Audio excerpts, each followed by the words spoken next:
দেশের শিল্প খাতের বিদ্যমান চ্যালেঞ্জ মোকাবেলা করে ব্যবসা ও বিনিয়োগ বান্ধব পরিবেশ নিশ্চিতে শনিবার শীর্ষ ৯ ব্যবসায়ীকে আলোচনার জন্য ডাকেন প্রধানমন্ত্রী তারেক রহমান।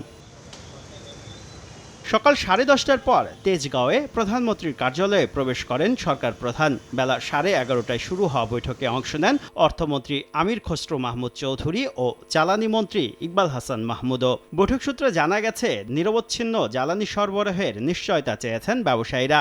সৌর বিদ্যুৎ ব্যবহারে উদ্যোক্তাদের জন্য সরকারি সহায়তাও চান তারা। বিনিয়োগ আকর্ষণে বিদেশি উদ্যোক্তাদের জন্য ই-ভিসা চালুর প্রস্তাব দেন ব্যবসায়ীরা। আমদানি রপ্তানি বাণিজ্যে গতি আনতে গভীর সমুদ্র বন্দর এবং শাহজালাল বিমানবন্দরের তৃতীয় টার্মিনাল দ্রুত চালুর তাগিদ দেওয়া হয়। তাদের কাছ থেকে উনি শুনেছেন যে বিনিয়োগের পথে বাধা কোথায়, তাদের বিনিয়োগে বাধা কোথায় কোথায় পাচ্ছে, এগুলোর সমাধান উনি করতে চান, খুব সহসা করতে চান এবং এইগুলো শুনেছেন। কিছু কিছু সমাধান অন দ্য স্পট দিয়েছেন, আর বাকিগুলো আলোচনার মাধ্যমে সমাধান দেওয়া হবে।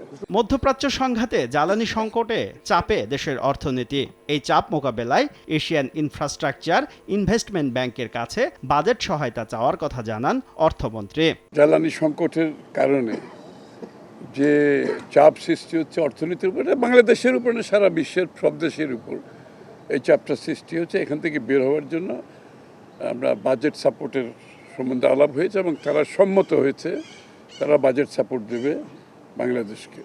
প্রধানমন্ত্রীর সঙ্গে বেসরকারি খাত উন্নয়ন বিষয়ক উপদেষ্টা পরিষদের প্রথম বৈঠকে মাঝারি উদ্যোক্তাদের রপ্তানিতে উৎসাহিত করতে লাইসেন্স প্রাপ্তি সহজ করার দাবি জানানো হয়। এনবিআরের সংস্কারের পাশাপাশি নির্দিষ্ট ব্যবসায়ীদের ওপর করের বোঝা না চাপিয়ে আওতা বাড়ানোর ওপর জোর দেন ব্যবসায়ীরা। শুভ খান, সময় সংবাদ, ঢাকা।